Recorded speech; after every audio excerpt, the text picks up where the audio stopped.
ഇസ്ലാമിൽ അനുവദിച്ച രീതിയിൽ ഒരു കളിയുണ്ട്.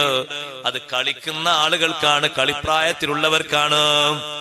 അതേ, മക്കളുണ്ടായിട്ടും കളി മാറിയിട്ടില്ല, പേരക്കുട്ടികൾ ഉണ്ടായിട്ടും മാറിയിട്ടില്ല. ഈ മാറുക എന്താണെന്നറിയോ? പഞ്ഞി വെക്കുമ്പോ അന്നേ മാറുള്ളതിന് മുമ്പ് മാറൂല.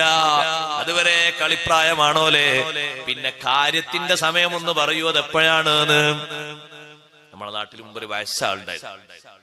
ആളെ പേരമക്കളടക്കം ഗൾഫിൽ പോകുമ്പോ കൂട്ടുകാരാട് ചോദിച്ചു, അല്ല നിങ്ങൾക്കൊന്ന് ഇതൊക്കെ ഒന്ന് മതിയാക്കിയിട്ട് മക്കളൊക്കെ നോക്കാനായില്ലേ, ഒന്ന് വിശ്രമിച്ച് അത്യാവശ്യം കാര്യങ്ങളൊക്കെ ചെയ്ത് അവരൊക്കെ പൊന്നുപോലെ നോക്കും, നിങ്ങൾ എന്താവശ്യങ്ങൾ നിറവേറ്റി തരും.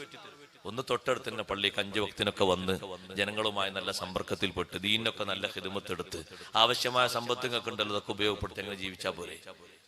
അപ്പൊ അന്ന് ആ കാണുന്ന കാഴ്ചയിൽ തന്നെ അയാൾക്ക് 25 വയസ്സുണ്ട്. അപ്പോഴയാൾ ചോദിക്കുന്നതിന് വയസ്സാകണ്ടേത്? എതിന്? നിങ്ങളീ പറഞ്ഞ വിശ്രമ ജീവിതവും പള്ളിയിലേക്ക് 5 വക്ത് എന്നൊക്കെ പറഞ്ഞതിന് വയസ്സാകണ്ടേത്? എന്താ വയസ്സ്?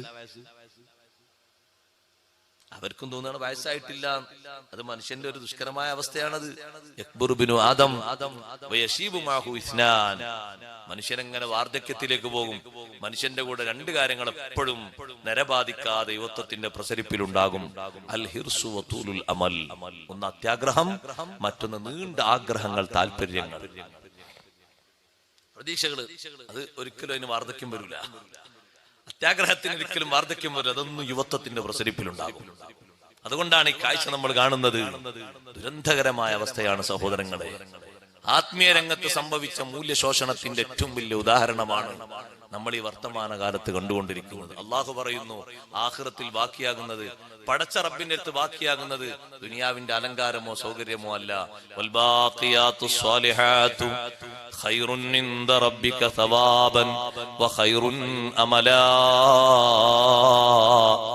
എന്നെന്നും നിലനിൽക്കുന്ന സുഹൃതങ്ങളില്ലേ, ആ സുഹൃതങ്ങളാണ് ഖൈറുൻ ഇൻദ റബ്ബിക സവാബൻ. നിന്റെ റബ്ബിന്റെ അടുക്കൽ ഏറ്റവും പ്രതിഫലത്തിന് വകുപ്പുള്ളത് അതാണ്. വഖൈറുൻ അമലാ, ആഗ്രഹിക്കാൻ ഏറ്റവും നല്ല കാര്യവും അതാണ്. അതുകൊണ്ടാണ് മഹാന്മാരും മഹതിമാരുമൊക്കെ ഉമ്മമാരെ, സഹോദരങ്ങളെ അടങ്ങി ഒതുങ്ങി ജീവിച്ചത്, വളരെ അധികം സൂക്ഷ്മതയോടെ ജീവിച്ചത്, ആർത്തുല്ലസിക്കാതെ ജീവിച്ചത്, മറ്റുള്ളവർക്ക് ശല്യം ചെയ്യാതെ ജീവിച്ചത്, മറ്റാർക്കും ഭാരമാകാതെ ജീവിച്ചത്.